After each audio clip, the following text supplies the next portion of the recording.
দর্শক সবাইকে আমন্ত্রণ শুরু করছি Tibet luxury soap presents colours 24 powered by Typhoon fabric কেয়ারের আয়োজন। সাথে তো আছি আমি শাহরিন জেবিন। আর দর্শক, আমার আজকের পর্বের অতিথি আমার নিজের তো বটেই, আমাদের সবার খুবই পছন্দের একজন সঙ্গীত শিল্পী, যাকে বলা হয় সঙ্গীতের যুবরাজ, আসিফ আকবর। স্বাগত আজকের আয়োজনে। Thank you. কেমন আছো তুমি?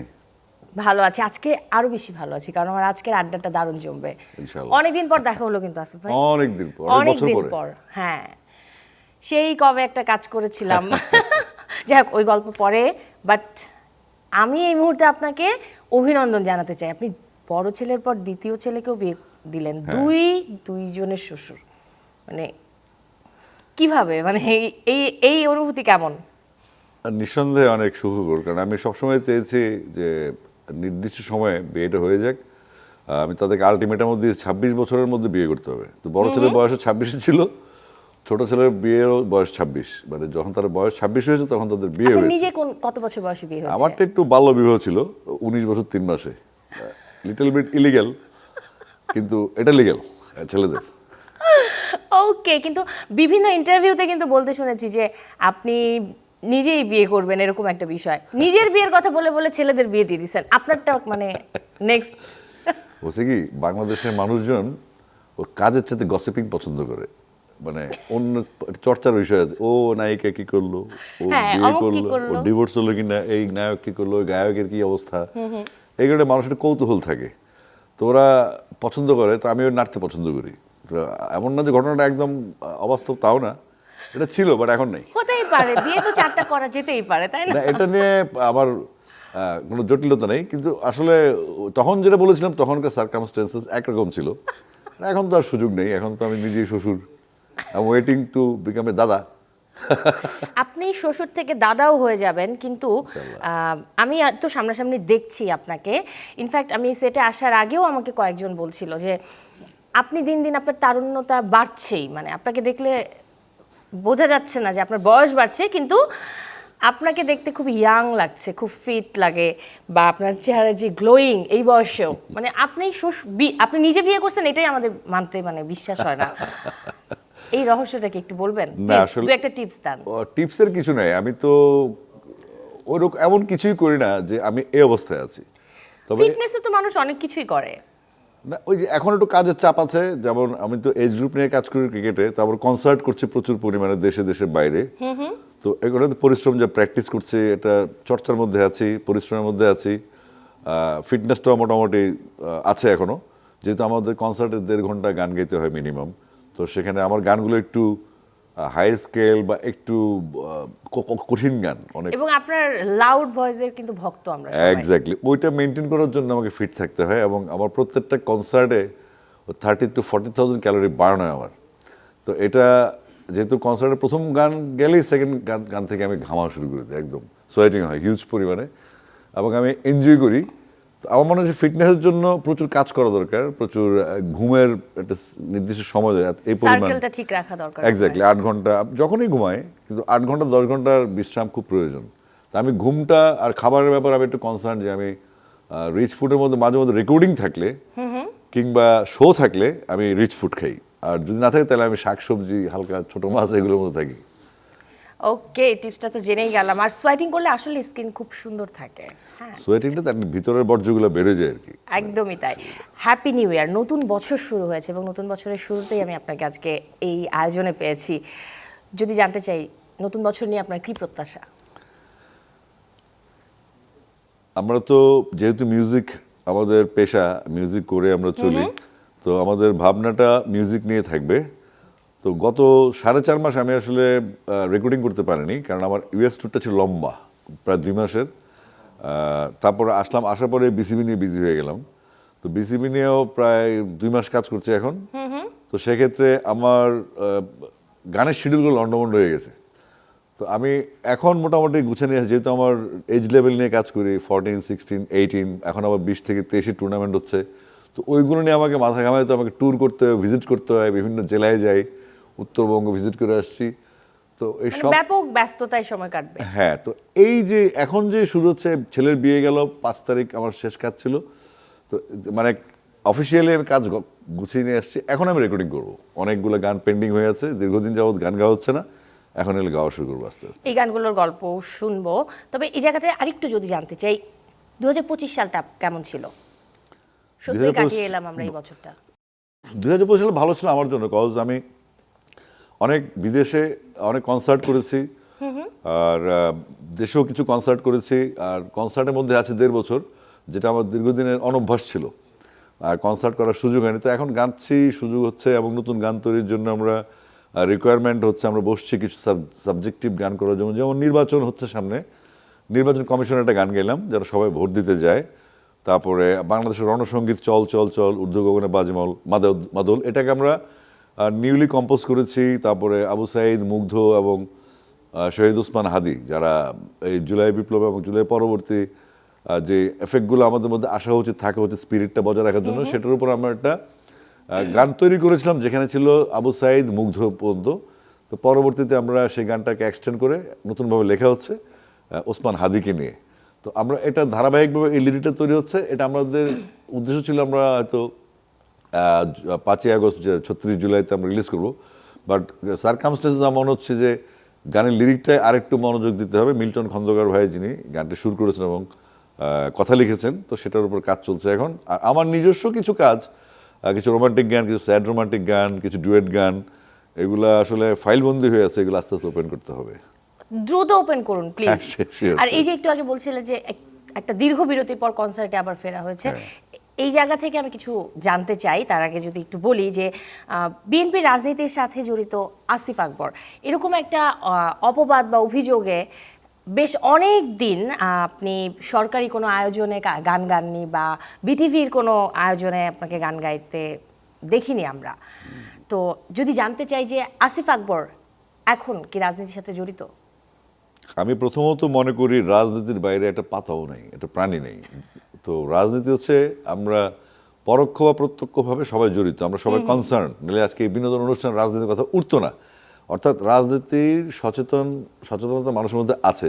তো সমস্যা হলো, যেটা বলা হচ্ছে বিএনপি রাজনীতি জড়িত কিনা, আমি বিএনপির একজন সমর্থক এবং ডাইহার্ট সমর্থক, এটা আজন্ম সমর্থক। আমি হয়তো দলে কোনো আমার পদবি নাই বা দলের সাথে আমি সম্পৃক্ত না, কিন্তু যখন আমাদের দেশের নেত্রী বেগম খালেদা জিয়া যখন জীবিত ছিলেন, আমি দল থেকে রিজাইন করার পরেও 11 সালে উনি যতদিন ছিলেন 2017 পর্যন্ত ওনার সাথে সমস্ত মিটিং, মিছিল, জনসভাগুলি আমি করেছি। এবং ম্যাডাম সবসময় আমাকে ডাকতেন, ওনার যে কোনো ট্যুরে আমি থাকতাম।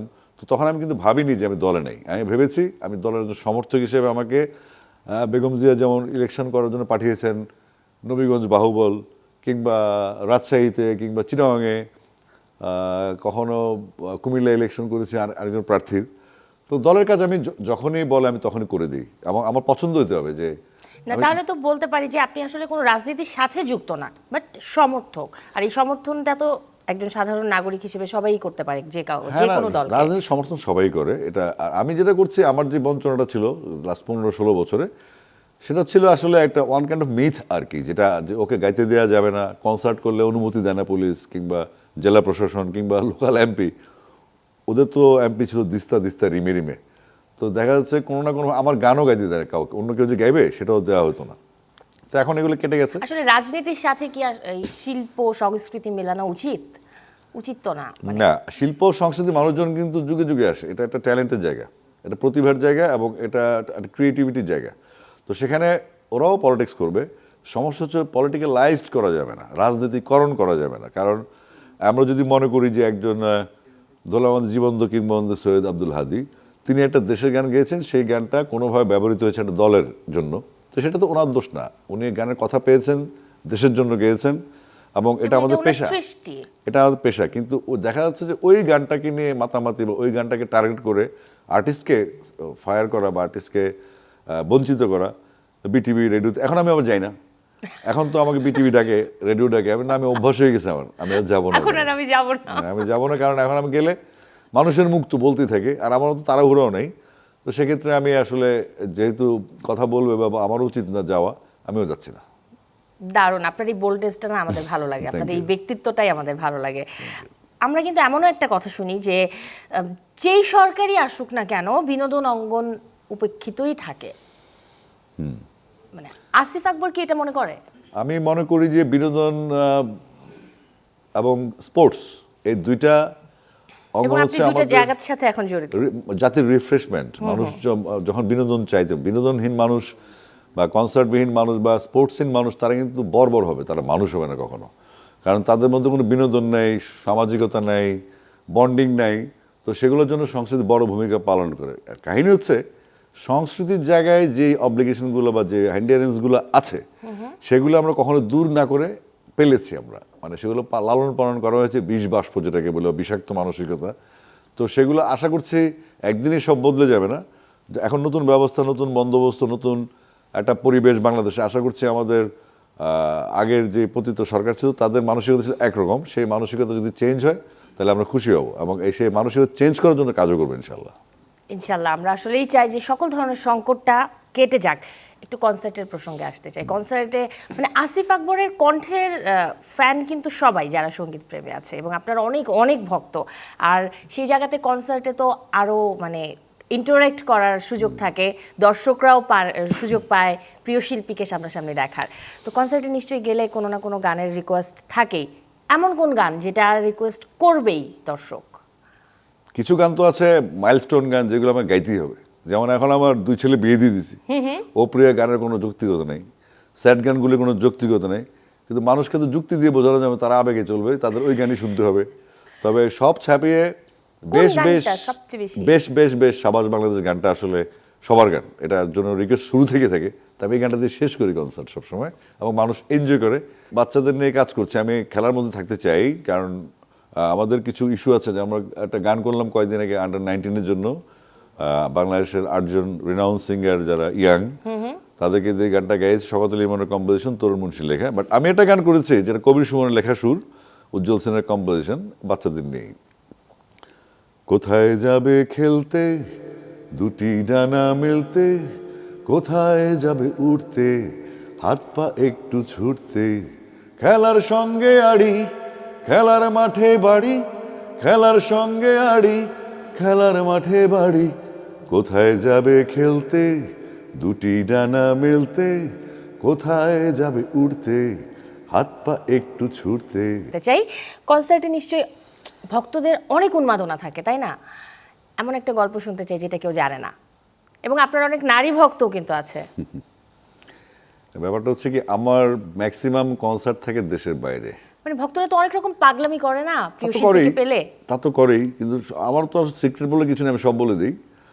তো আমি যেটা এনজয় করি, যেমন ইদানিং সৌদি আরবে কনসার্ট হচ্ছে ওদের 2030 ভিশনে।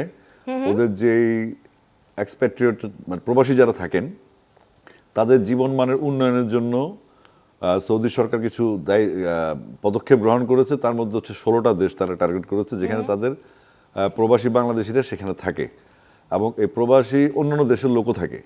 তো বাংলাদেশিরা সংখ্যায় বেশি, এবং তাদের বিনোদন, তাদের কৃষ্টি সংস্কৃতি সম্বন্ধে তাদেরকে জানানো, এবং সৌদি আরবের পবিত্র জায়গাগুলো যেখানে আছে সেখানে জায়গাটা বাদ দিয়ে যেখানে সিটিগুলো আছে সেখানে অনেক কনসার্ট এখন হচ্ছে। জেমস ভাই সহ অনেকেই এটা ওপেন করে দিয়ে আসছে। সেই ধারাবাহিকতায় আমি রিয়াদে একটা কনসার্ট করেছি, যেখানে 4.5 লাখ 5 লাখ লোক তো হবে যতদূর দেখা যায় মানুষ, আর ওখানে কাউন্টিং চলে কত লোক আছে ভিতরে। তো আমার ভালো লেগেছে, ওখানকে সৌদি ফ্যামিলির রাজ পরিবারের সদস্য ছিলেন, এবং ওখানকার যে পার্কের মালিক বা প্রিন্স যারা ছিলেন তারা সবাই কনসার্ট শেষে যখন দেখে যে উন্মত্ততা, যে মানুষ শুধু আসিফ আসিফ করছে, আমাকে অনেক ভালোবাসা দিচ্ছে, তারা এটা নিউলি ভাবলো, এবং তারা বলল যে আমাদের ট্যুরিজম ডেভেলপমেন্ট, আমাদের এক্সপ্যাট্রিয়েটদের জীবনমান উন্নয়ন, তাদেরকে বিনোদিত করা, তাদেরকে একটা ভালো লাইফস্টাইল দেয়া, সৌদি আরব প্রবাসীদের জন্য সুন্দর জীবনমান নির্ধারণ করা, তাদেরকে একটা ভালো লেভেলে নিয়ে আসা, এই জন্য আমরা কাজ করছি। আপনি প্লিজ আমাদেরকে সময় দেবেন। এটা আমার জন্য একটা সম্মানের বিষয় যে সৌদি গভর্নমেন্ট আমাকে রাজকীয় মেহমান বানাচ্ছে, এবং তাদের যে ইন্টেনশন সেটা হচ্ছে আমার দেশের মানুষকেই সেবা দেয়া, আমার দেশের মানুষের জন্য তারা ভাবছে। এটা একটা অনেক গুরুত্বপূর্ণ এবং ভালো লাগার জায়গা, কারণ প্রবাসীরা হচ্ছে আমাদের স্ট্রেংথ, তাদের পাঠানো রেমিটেন্স হচ্ছে আমাদের ইকোনমিক স্ট্রেংথ, এবং তাদের মধ্যে যে দেশপ্রেমটা বিদেশে কাজ করে, তারা কিন্তু পরিবার পরিজন ফেলে বিদেশে থাকে, হয়তো তার স্ত্রীর সাথে দীর্ঘদিন দেখা নেয়, মায়ের সাথে দেখা নেয়, সন্তানের সাথে দেখা নেয়, তবু তো এখন ভিডিও কল আছে, দেখা যায়, কথা বলা যায়। তো তাদেরকে যদি একটু রিল্যাক্স দিতে পারি, তাদের জীবনে যদি একটু প্রশান্তি এসে আমাদের গান শুনে, সেটা আমাদের জন্য একটা বড় অর্জন। তো সেই ধারাবাহিকতায় আমরা কনসার্ট করি, বিশেষ করে মিডল ইস্টে আমি খুব মজা পাই। মিডল ইস্টে বাংলাদেশি কমিউনিটি খুব স্ট্রং এবং তারা প্রোগ্রামটা খুব এনজয় করে, কজ তাদের বিনোদনের মাত্রাটা তারা কম পায় ওখানে। তো এই জিনিসগুলো আমাদের ভালো লাগে যখন সবাই সেই আশীর্বাদ। জায়গায় তো ভক্তদের তো উন্মাদনা থাকে অনেক। আমি ওই গল্পটা জানতে চাই আসলে, যে ভক্তরা কিন্তু প্রিয় শিল্পীকে পেলে অনেক কিছুই করে ফেলে। দেখা যায় সর্বোচ্চ পাগলামিটা কি দেখেছেন আপনি? পাগলামি কি মনে করো, মানে এমন হয় যে জামা কাপড় ধরে টেনে নিয়ে যায়, দেখা ওটা তো গেছে ওখানে অনেক security- সময় আসে যে, ওখানে সিকিউরিটি ভাই ওখানে বলছি না, বাট আপনার বাংলাদেশে? টোটাল ক্যারিয়ারে ভক্তদের সর্বোচ্চ পাগলামি কোনটা আপনি পাগলামি তো বলবেন? অনেক বলেছি আমি। মনে করো আজ থেকে 2003-4 সালের দিকে সিলেটে একটা কনসার্টে গেলাম। সেই কনসার্টে একটা ছেলে আসছিল, ও এখন সিঙ্গাপুরে থেকে, ছেলেটার নীল আরিফ। সে গাইবান্ধানা কোন জেলা থেকে আসছে, এসে সিলেটে আমাকে ধরলো। সে কোনোভাবে আর্মির সিকিউরিটির ফাঁকগুলো ঢুকে গেছে গ্রিন রুমে। তো গ্রিন রুমে ঢুকে আর্মি সিকিউরিটি ব্রেক করে ফেলছে। হ্যাঁ, কোনো না কোনোভাবে সে ম্যানেজ করে ফেলছে। ম্যানেজ করে সে যখন আমার মুখোমুখি গেলো, সে পকেট থেকে ব্লেড বের করলো একটা। ব্লেড বের করে সে হাতের তালুতে শাঁ 3টা পোস্ট দিয়ে দিল, মানে ছিঁড়ে ফেলছে ওর হাত। তো আমি তাড়াতাড়ি ওর হাত ধরে ব্লেডটা ছুটে মানে নিয়েছি। কি? ছুটে নিয়েছি। এখন এই তালু খুলে কাটলে কিন্তু খুব বিপদ। তো এই ধরনের ছোট্ট ক্রেজিনেস আছে, অ্যাভেলেবেল আছে এগুলো মানে গল্প। এটা তো তাও কোনো নারী করলেও হতো, মানে একটা ছেলে এসে হাত কেটে ফেললো আপনার না, আমার ছেলে ফ্যানরা আসলে ভয়ঙ্কর রকমের ক্রেজি। আমি সবসময় মনে করতাম যে বাংলাদেশের হয়তো গায়কদের মেয়ে ফ্যানই বেশি থাকে, কিন্তু আমার ক্ষেত্রে একটু উল্টা আছে। আমার কি বলেন? হ্যাঁ, আমি তো জানি ভিন্ন। না, আমার কাছে ইউটিউবের যে তোমার সাবস্ক্রিপশন বা তার যে রিপোর্টটা আছে, সেখানে দেখা যাচ্ছে বাংলাদেশে বা দেশের বাইরে অনলি 16% মহিলা আমার গান শুনে, 84% হচ্ছে তরুণ, কিশোর এবং পুরুষ। মানে এটার একটা কারণ থাকতে পারে, কোটি কোটি তরুণের মনের কথা যেটা, সেটা আপনার গানের কথায় প্রকাশ পায়। এটা হতে পারে, কারণ ছোটবেলায় আমরা যখন কম্বাইন্ড, প্রেম, বিরহ, হ্যাঁ, উত্তেজনার যেই ভেতরের যে আক্ষেপ, সবকিছু আপনার কণ্ঠে হতে আছে। পারে। মনে করো ছোটবেলায় আমরা যখন কম্বাইন্ড স্কুলে পড়তাম, ক্লাস 5 পর্যন্ত অলরেডি, তো দেন আবার মাঝখানে চলে গেলাম গুলবাই স্কুল, দেন কুমিল্লা জিলা স্কুল, তারপর আবার ইন্টারসেকশনে আমরা কম্বাইন্ড স্কুল। তো আমাদের 4-5-এর একটা হালকা রঙিন ভালোবাসা, এটা হয়তো এক্সটেন্ড করতে হলে 7-8 গিয়ে যায়, মেয়েদের স্কুলের সামনে দাঁড়ায় থাকা, একটু টিস করতাম না, দাঁড়ায় থাকা আর কি। আমাকে দেখলাম শাহরুখ খানও দাঁড়ালাম, ও যাচ্ছে কাজলের মতো, এইরকম কোনো কাহিনী আর কি। তো সেক্ষেত্রে তোমার আমরা ওই স্কুলের যেই মেয়েদের তো তাড়াতাড়ি বিয়ে দিত, মনে করো 18-19-20-এ। ওই ছেলেগুলো এস্টাবলিশমেন্ট হইতে হবে, তাকে বেকার সমস্যা সমাধান করতে হবে, তার ফ্যামিলির দেয় বহুত কেচাল। আপনি কি এই কারণে নিজেই আগে বিয়ে করে ফেলছেন? না, আমারটা ছিল একটা সার্কামস্টেন্সেস, যে তোমার এই কারণে যে আমার বউ, ওর সাথে এমন প্রেম ছিল আমার, সে ঘর থেকে বেরিয়ে গেছে, আর ওকে আটকে রাখা হয়েছিল। তো পরবর্তীতে আমি যখন উদ্ধার অভিযানে যাব, তার মধ্যে সে বেরিয়ে গেছে। উদ্ধার অভিযান? অবশ্যই। আমরা তো মনে করো ছোটবেলা একটু অস্ত্র হাতাইছি না, একটু মারপিট করছি, Wow, আমাদের দারুণ। তো একটু তো ফ্যান্টাসি ছিল, এটা কিন্তু যায় আপনার সাথে। ফ্যান্টাসি ছিল। তো ওই ফ্যান্টাসির রিফ্লেকশনে আমার বিয়েটা আসলে। এবং আমি যেটা বলি, যেভাবে করি, যেটা ভাবি, সেটা আমি করে ফেলি। আচ্ছা, ওই ওই যে এই স্কুলের সামনে দাঁড়ানোর ওই গল্পটা একটু শেষ এগুলো তো থাকতোই। গল্প মানে কি, তো অটোমেটিক্যালি একটা ছেলে তোমার ছেক খেয়ে যেত এই 4, 5, 7, 8, 9, 10, 11, 12, যখন মূল রংটা আসে কিন্তু ইন্টারসেকশনে, প্রেমটা জাগে। হ্যাঁ, তো ওই সময় তারা বিরহ কাতর হয় এবং আমার গান শুনে। এটা হচ্ছে আমার বিজনেস আর কি, ইনফ্যাক্ট। দারুণ বলেছেন।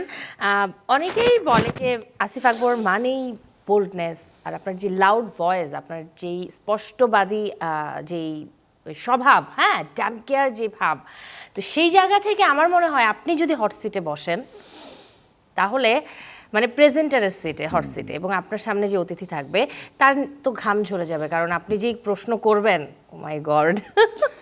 আমি তো সবসময় একটু সেই জায়গাতে আমি আপনাকে সেই সুযোগটা দিতে চাই এখন। আচ্ছা, আমি সেই সুযোগটাও দিতে চাই যে মনে করুন আপনি সেই হট সিটে আছেন, আপনার অতিথি কারা সেই তালিকাটাও আমি দিয়ে দিচ্ছি, আপনি শুধু প্রশ্ন করবেন, একটা করে প্রশ্ন করবেন, বলবো? বলো। ওকে, আমার আপনার প্রথম গেস্ট সঙ্গীতের জেমস, মানে জেমস ভাই, তাকে কি বলবেন? জেমস ভাইকে বলবো, আপনি মানে প্রশ্ন করবেন প্রশ্ন একদম। তো জেমস ভাইকে প্রথম প্রশ্ন করবো, বাংলাদেশে কোনো অ্যাক্টিভিটিস আপনাকে পাওয়া যায় না, আপনি এত বড় একজন গায়ক, কিন্তু কোনো আন্দোলন সংগ্রাম কোথাও আপনাকে দেখা যায় না। আপনার আর ফেসবুক আছে, সেখানে আপনি সব কিছু শেয়ার করেন, কিন্তু শিল্পীদের সমস্যা, দেশের সমস্যা কোনো কিছুই যাচ্ছে না, আপনার মুখ থেকে কিছু বেরোচ্ছে না, এটা আমি জিজ্ঞেস করবো ডেফিনেটলি। ওকে, এবারে চলচ্চিত্রের নায়ক নায়িকা দুজনের নাম বলবো। প্রথমে যদি বলি শাকিব খানকে পেলে আপনি কি প্রশ্ন করবেন হট সিটে বসে? সাকিব খান তো আসলে আনপ্যারাল, বাট তাকে আমি কঠিন প্রশ্ন। ও, আমি কঠিন প্রশ্ন করে ফেলছি। সাকিব খানের করবো, শাকিব খান কি সাকিবকে বলবেন? কি বলবো? সাকিবকে বলবো যে সাকিব তো প্লেব্যাক থেকে আসছে, তো প্লেব্যাকের একটা স্টাইল আছে, একটা হল থাকে, ওই হলের মধ্যে ভরপুর গম গম শব্দ থাকে। প্লেব্যাকে যেটা ব্যাকগ্রাউন্ড মিউজিক বা প্লেব্যাকে যারা গায় তাদের একটা লাউড বোল্ড থাকে। তো সাকিব খান যেই ফিগার 5-6 ফিট লম্বা, আর তার গানের সাথে ছোট্ট ছোট্ট ভয়েসগুলো যখন যায়, তখন সাকিবকে জিজ্ঞেস করবো আপনি যখন ডায়লগ দেন একরকম, গান গাওয়ার সময় আলকা মেইলি হয়ে যায়, চিকন গলার। তো যেখানে এন্ড্রু কিশোর গেয়ে আসছেন, মিলু ভাই গেয়ে আসছেন, হাদি ভাই গেয়ে আসছেন, আমি গেয়ে আসছি, তো বর্তমানে সাকিব খান আপনি তাদের সাথে গান গাচ্ছেন, ওই টোনটা তো আপনার সাথে যাচ্ছে না, আপনি কীভাবে এনজয় করছেন? এই প্রশ্ন তো দিতে হবে, কারণ প্লেব্যাকের একটা গ্রামার থাকবে। আমি তো বলছি চলচ্চিত্রের নায়ক নায়িকা, চলচ্চিত্রের নায়ক শাকিব খান। নায়ক সাকিব খান কি বললাম, তার গানের মানে তার লিপে গান যায় না, লিপে যে গানটা যায়, ওই গানটা যেন পুরুষালী হয় আর কি, এটা বললাম, ওইটাই জিজ্ঞেস করবো, পুরুষালী না কেন? আচ্ছা একটা ঠিক আছে। নায়কের গলা যদি চিকন যায় নায়িকার মতো, তাহলে নায়িকার গান আর নায়কের ভয়েস কাছাকাছি হয়ে গেছে। আচ্ছা সাকিব আচ্ছা, খান যায় না। আসিফ ভাই আসলেই আপনি সেরা, এইভাবে কখনো ভাবিনি, সত্যি আপনি সেরা এই জায়গাটাতে। যদি বলি মানে একটা 6 ফুট লম্বা নায়ক যদি মেয়েলি গলায় গান আসে স্ক্রিনে, এটা হয়তো কিছুদিন থাকবে, কিন্তু পরবর্তীতে মিলে না, অস্বাভাবিক লাগে। তার মানে আসলে গান যে প্লেব্যাকে যে শিল্পী থাকবে তাকেও তার ওইভাবেই চয়েস করা উচিত, অবশ্যই। বোল্ড লাউড ভয়েসের Definitely. যেন এটা থাকে। নিজের জন্য যেহেতু প্রডিউসার এবং সে তার সিদ্ধান্তেই চলে, সিদ্ধান্ত তাকে নিতে হবে, সব তার সিদ্ধান্তে চলে। অফকোর্স। ওকে, নায়িকা পরিমণি। পরিমণি আসলে আমার যতটুকু তাকে দেখি, সে একটু খামখেয়ালি, এবং তাকে জিজ্ঞেস করবো তুমি আমাদেরকে মুক্তি দিবে কবে, একটা কিছু বলো যেটা তুমি আর সেটেল ডাউন করবো, তুমি কিছু একটা সেটেল ডাউন করো, তুমি সেটেল হও, কিভাবে করবো সেটা আমাকে বলো। মুক্তি দেবে কবে? মুক্তি এই দেবে। মুক্তি মানে মধুর যন্ত্রণা একটা। বলবো, ওকে জিজ্ঞেস করছে আগেও, বাট সে তো সবসময় হাসি খুশি থাকে, এবং সে হ্যাঁ, সবকিছু ভীষণ ক্যাজুয়ালি jolly minded একটা মেয়ে। দারুণ। ওকে, এবারে নাটকের দুজনের নাম বলবো, অভিনেতা অভিনেত্রী। তো প্রথমেই যদি বলি নাটকের অপূর্ব। অপূর্ব কিন্তু খুব ভালো গান গায়, এবং আমি হ্যাঁ। অপূর্বকে আমি আগে বলেছি তুমি গানের মিউজিক নাটকের পাশাপাশি গানও গাও। তো সে একদিন একটা রেকর্ডিং করছিল, মনে আছে, 2006-07 সালের দিকে, সে কোথা থেকে দৌড়ে আসছে, ভাইয়া আমি তো একটা গান গেয়েছি, আপনাকে শুনাইতে হবে, আমার স্টুডিওতে চলে আসছে। তো গান শুনলাম, তাকে বললাম তুমি নাটক তো করোই, ফাঁকে ফাঁকে গানটা গাও, যেহেতু ভালো গাও তুমি, আর মানুষ গাইতে গাইতে কিন্তু একটা সময় ভালো চর্চা। তো অপূর্বকে বলবো তুমি গান গাও, গানো কেন, কারণটা কি? ওকে, অভিনেত্রী দীপা খন্দকার। দীপা খন্দকার খুব ভালো অভিনেত্রী। কেন তিনি অনেক অ্যাক্টিভ না, কেন তিনি অনেক কাজ করেন না, তাকে জিজ্ঞেস করবো ডেফিনেটলি। আচ্ছা, আরেকজনকে একটা প্রশ্ন করতে বলি, কাকে? সঙ্গীত শিল্পী আসিফ আকবর। আসিফ আকবরকে বলবো তুমি কথা কম বলো, আর ব্যবহার ভালো করো, পোলাইট হও। কিন্তু আসিফ আকবর ক্যারেক্টার তো এটা না। আসিফ আকবর সালাম দিল জোরে সালাম দেয়, এটা অনেকে নিতে পারে না, সালাম দিলে ভয় পায়। তাহলে কি করবো আমি তো সালাম ফেরত দিতে পারি না। আমি নিয়েও আসছি ফেরত, এক গায়িকে, আমার সিনিয়র গায়িকে সালাম দিলাম, উনি বললেন আপনি আমাকে সালাম, মানে উনি ঘাবড়ে গেছি একটু, আপনি আমাকে সালাম দিলেন কেন? আমি সালাম ফেরত দিলাম, ওকে থ্যাংক ইউ, আপনি ভালো থাকেন। আপনার এই ব্যক্তিত্বটাই কিন্তু নজর কাড়ে সবার। সবাই বকাবকি করে আমাকে, এটা বুঝো না তো, দুই একজন হয়তো পছন্দ করে, ম্যাক্সিমাম বকাবকি করে, কিন্তু একটা সুবিধা আছে, আমি যেটা বলে ফেলি আজকে, সেটা হয় তাৎক্ষণিকভাবে সোশ্যাল মিডিয়াতে নেটিজেন পেতিজেন অনেক কিছু থাকে, তো ওদেরকে ওদের মতামত সুযোগ দিই। বাট 3 মাস পরে যখন তারা দেখবে যে আসিফ রাইট ছিল, তখন তাদের একটা পানিশমেন্ট, তারা সরি বলার জন্য আমি খুঁজে পাবে না যে আসিফ ভাই সরি, ওই সুযোগ তাদেরকে দেওয়া হবে না। দারুণ। আচ্ছা, আপনার তো 2.5 দশকের সঙ্গীত ক্যারিয়ারের জীবন, তাই তো? তো কাছ থেকে বিনোদন অঙ্গনের অনেক মানুষকে আপনি দেখেছেন। এবারে আমি কিছু পদের নাম বলবো, একটু মজার ছলেই সেই পদবিগুলো কার সাথে যায় সেটা বলবেন প্লিজ। আমি প্রথমে শুরু করছি, খাদ্য বিভাগ, মানে কে বেশি খায় বা কে খাওয়া দাওয়া এই জায়গাটা বেশি সামলাতে পারে? মানে ম্যানেজমেন্ট নাকি খাওয়া নিজে খায়, কোনটা? মানে নিজে খেতে পারে বা খাদ্য বিভাগের দায়িত্ব কাকে দিতে চান আপনি? ওমর সানি ভাইকে। ওমর সানি ভাই চাপাওয়ালা বিজনেস করে, উনি খুব ভালো মানুষ, সৎ মানুষ, সরল মানুষ, আর সানি ভাই খাবার দাবার নিয়ে কাজ করে, সানি ভাইকে দায়িত্ব দেবে ইনশাল্লাহ। ওকে, অর্থ বিভাগ, কে বেশি কৃপণ এটা বলেন অর্থ বিভাগে? অর্থ বিভাগ কৃপণ যদি বলি, তাহলে আমাদের কৃপণ তো বলা যাবে না, বলা যাবে হিসাবই। হিসেবেই, হ্যাঁ। হিসাবে বললে আমি আমাদের মিউজিশিয়ানদের মধ্যে থেকে আমি শওকত আলী ইমন ভাইকে নিব, মিউজিক ডাইরেক্টর। ওকে, তথ্য বিভাগ মানে কার কাছে মিডিয়ার সব তথ্য থাকবেই? মিডিয়ার তথ্য বলতে আমাদের রিজি আপাকে আমরা বলি বাংলাদেশের রয়টার এবং বিবিসি, কারণ রিজি আপাকে সব খবর থাকে এবং তিনি আমাদেরকে সব কিছু কনসার্ন করেন, আমাদেরকে জানান যে এটা এখানে হচ্ছে, এটা এখানে হচ্ছে, তুমি জানো কিনা। জি আপা, আমরা জানি বা এখন জানলাম। আর গসিপ বিভাগ কাকে দিবেন, মানে কে বেশি গসিপ করে? গসিপ বাংলাদেশ সবাই, যেই নাই তাকে নিয়ে আলোচনা হবে স্টুডিওতে বা বিনোদন অঙ্গনের যদি বলি, গসিপেই এটা- চলে, গসিপেই চলে মানে বিনোদন। সবাই। এখানে কাজ কম কথা বেশি হয় আর কি, যেহেতু অলস সময়। একটা গান গাইতে কতক্ষণ লাগে, একটা শর্ট দিতে কতক্ষণ লাগে, তারপর তো বক বক বক বকি। তো এগুলো মনে করো মেকআপ রুমে আলোচনা হয়, মেকআপ রুমে মেকআপ আর্টিস্ট থাকে, তারা অ্যাসিস্ট্যান্ট থাকে, তারা মেকআপ দিচ্ছে শুনছে, তারপর যাওয়ার সময় চুল কাটার সময় নাপিত থাকে, ওই ওই গল্পগুলো সেলুনে হয়। তো এই ডিপার্টমেন্টে আমাদের সব শিল্পী দায়িত্ব পালন করে নিজ দায়িত্বে গসিপিংয়ে, এবং এই গসিপিংগুলো কিন্তু মিডিয়া পর্যন্ত আসে আমাদের কারণেই। আচ্ছা, পরামর্শ বিভাগ এটা কাকে দিবেন? ধরেন যে কেউ বুঝে না বুঝে শুধু শুধু পরামর্শ দিতে থাকে, জ্ঞান দিতে থাকে। আমার জন্য নাকি না? না না, এটা ওভারঅল। পরামর্শের জন্য আমি সৈয়দ আব্দুল হাদী সাহেবকে সিলেক্ট করব, কারণ উনি আমার একজন আইকনিক ক্যারেক্টার। উনি একদিন আমি বলেছিলাম আপনি ফেসবুক কেন ইউজ করেন না, উনি বললেন আমার এই বয়স এসে ফেসবুক একটা নুইসেন্স একটা ইস্যু, বেটার আমি একটা বই পড়ি। আমি বইটা পড়লাম, ভালো লাগবে, আমি জানবো আরো, আমার বই কিন্তু পড়ার কেন তিনি আকাঙ্ক্ষা। জ্ঞান সঠিক পরামর্শ দিতে পারেন? অবশ্যই। আর যদি বলি যে কেউ মানে আছে না যে আশপাশে থাকে যে শুধু শুধু পরামর্শ দিতে থাকে সারাক্ষণই, এটা তো বুঝে available। না বুঝে খুদাই পরামর্শ দেয়। না, আমাদের এমন- দেশে তোমার বিশেষ করে মিউজিকে আমাদের বা ফিল্মে বুদ্ধিদাতার কোনো অভাব নেই, পরামর্শদাতার কোনো অভাব নেই, যে তুমি গার গড়লে পরামর্শদাতা পাবা। কিন্তু আমি কারো পরামর্শ নেই না, আমি যা নিজে ভাবি সেটাই করি। ওকে, মানে আমি একটা ট্রেনের চাক্কার মতো আর কি, তুমি হাওয়া দিতে পারবে না। ট্রেনের চাক্কা শক্তিশালী, এবং এটা হাওয়া নেয় না। আসিফ ভাই, দারুণ লাগছে আপনার সাথে গল্প আড্ডা দিতে। আমার ভালো লাগছে, আমরা দুই খুব পরে বিনোদন দারুণ প্রোগ্রামে খোলামেলা আসছি। কথা বলেন সবসময়। আমি আপনাকে মানে কোনো কারণে সেটে পাইনি, এবার পেয়েছি। তো ওমর সানি ভাইয়ের বিষয়ে যদি একটু বলি, কদিন আগেই কিন্তু একটা এটা নিয়েও একটা গসিপের বিষয় তৈরি হয়ে গিয়েছিল। কোথাও কোনো একটা ইন্টারভিউতে আপনি কিছু বলেছেন, তারপর সে আবার পাল্টা জবাব দিয়েছে। না, প্রথমে উনি বলেছেন, তারপর আমি বলেছি, আপনি বলেছেন, তারপর হ্যাঁ। উনি বলেছেন, তারপর আমি ওনাকে আমার ছেলের বিয়ের দাওয়াত দিয়ে দিয়েছি এবং বলছি সানি ভাই ওটা আর এগুবে না, আমি স্টপ, আপনি আমার ছেলের বিয়েতে আসবেন। আপনি বড় ছেলের বিয়েতে আসছিলেন, আমার ছোট ছেলের বিয়েতে আপনি আসবেন। আমি দোয়া করি, হজে ছিলেন বা সৌদি আরব ছিলেন, আসেননি, বাট উনি লাভ রেক দিয়েছেন এবং রেসপন্স করেছেন আমাকে। মানে সবকিছু ঠিকঠাকই শেষ, আছে। হ্যাঁ, ওটা কোনো ঝামেলা নাই। এটা হইতে পারে না, একসাথে থাকলে তো ভাই ভাই তো মিলে চলে না, একটা একটা বিরুদ্ধে মামলা করে। আমরা তো সবিজের লোক এবং আমরা তো ওই সভ্যতা ভব্যতা শিখেছি। সানি ভাই আমার বড়, আমি সানি ভাইকে নিজে ভয়েস মেসেজ পাঠিয়েছি প্রায় 1 মিনিটের মতো। এমনি হওয়া উচিত সম্পর্কগুলো। আরে আমরা ভুল করব, ছোট বড় আমাদের মধ্যে সমস্যা হবে, আমরাই শেষ করব।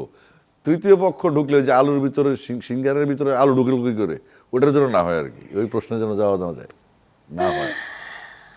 ওকে, বলা হচ্ছে যে 12 ফেব্রুয়ারি অনুষ্ঠিত হবে জাতীয় সংসদ নির্বাচন। আর যারাই ক্ষমতায় আসবে, আপনি যে অঙ্গনের মানুষ, সেই অঙ্গনের জন্য মানে আমি যদি জানতে চাই যে যেই সরকারি দলে আসুক, ক্ষমতায় আসুক, আপনি যে অঙ্গনের মানুষ, সেই অঙ্গনের মানুষের জন্য আপনি কি প্রত্যাশা করছেন? আমার অঙ্গন তো বহুমাত্রিক। আমি প্রথমত একজন সংগঠক প্লেয়ার ছিলাম, তারপর আমাকে নিয়তি নিয়ে এসছে মিউজিকে। আবার আমি যেহেতু আবার বিসিবি বোর্ড মিটিং, আমার কুমিল্লার জেলার আমাদের যারা সংগঠক ছিলেন, সিনিয়র ক্রিকেটার ছিলেন, এক্স ক্রিকেটার ছিলেন, এখন বর্তমান ক্রিকেটার যারা আছে, তারা দাবি করলো আপনি কাউন্সিলর হন। আমি এগুলো যাইতে চাইনি কখনো। তো কাউন্সিলর হওয়ার পর একটা দাবি আসলো চিটাং ডিভিশনের বিভিন্ন কাউন্সিলর থেকে আপনি ডিরেক্টর হন, 11 ভোট। তো ডিরেক্টর হওয়ার পরে কাজের পরিধি বেড়ে গেল, কারণ আমার কাজ হচ্ছে বাচ্চাদের খেলাধুলো নিয়ে কাজ করা। কিন্তু আমাকে আমি একটু মিডিয়া বান্ধব, আমি মাঝে মধ্যে দেখি যে বিভিন্ন শেরাটনে বা শোনার আগে যদি আমাদের কনফারেন্স হয় বা বিসিবির নিচে একটা ক্যামেরা অন থাকে, মানে ক্যামেরা বাহিনী থাকে। তো ওদের সাথে কথা বলার সময় ডিপ্লোম্যাটিক ওয়েতে আমাদের ডাইরেক্টর কথা বলে, তারা মজা পায় না। আর এখন তো কন্টেন্টের যুগ, একটু বিনোদন, একটু কন্ট্রোভার্সি, একটু হিচিং টিচিং থাকবে, তাই না? তা আমি সবসময় বলি হ্যালো আসিফ বাবুর এসে গেছে, will get your content, no problem, একটু কাজটা যাই না আসি আমি। আসলে ছোট্ট একটা জায়গা, এখানে ছোট্ট, আমরা কিন্তু মানুষ অনেক, 8ম দেশ পৃথিবীতে বাংলাদেশ জনসংখ্যার দিক থেকে, কিন্তু আমাদের দেশের আয়তন এবং মানুষের ঘনত্ব সব মিলে কিন্তু আমরা একটা ফ্যামিলির মতো। তো সেখানে কোনো বিরোধ দীর্ঘদিন টিকিয়ে রাখা উচিত না। আমরা যদি যে সমস্যাটা সমাধান করতে পারি নিজেরা আলোচনা করে বা একজন সরি বললে শেষ হয়ে যায়, তো আমরা সেখানে যাওয়া উচিত, কোর্টে না গিয়ে বা গসিপিং না করে বা মিডিয়াকে ইউজ করে কাদা ছড়াছড়ি না করে নিজের যেমন সানিবেশ কোনো কথা আছে ইন্ডাস্ট্রিতে, কোনো কথা নেই, শেষ। তারপর আমাকে যারা জেলে পাঠাচ্ছিল তাদেরকে নিয়ে আমি এখন অনেক কিছু করতে পারি, কিন্তু আমি কিছু করি না। এবং তারা এখন আবার রং চেঞ্জ করে আবার বিএনপির গান গাচ্ছে। তো গাইবে যুগে যুগে এই সমস্ত পরাকাষ্ঠ থাকবে, বর্ণচোরা থাকবে, শঙ্কর বর্ণের লোক থাকবে, বিভিন্ন কিসিমের লোক থাকবে এবং একটা পোল্টিবাজ লোক থাকবে।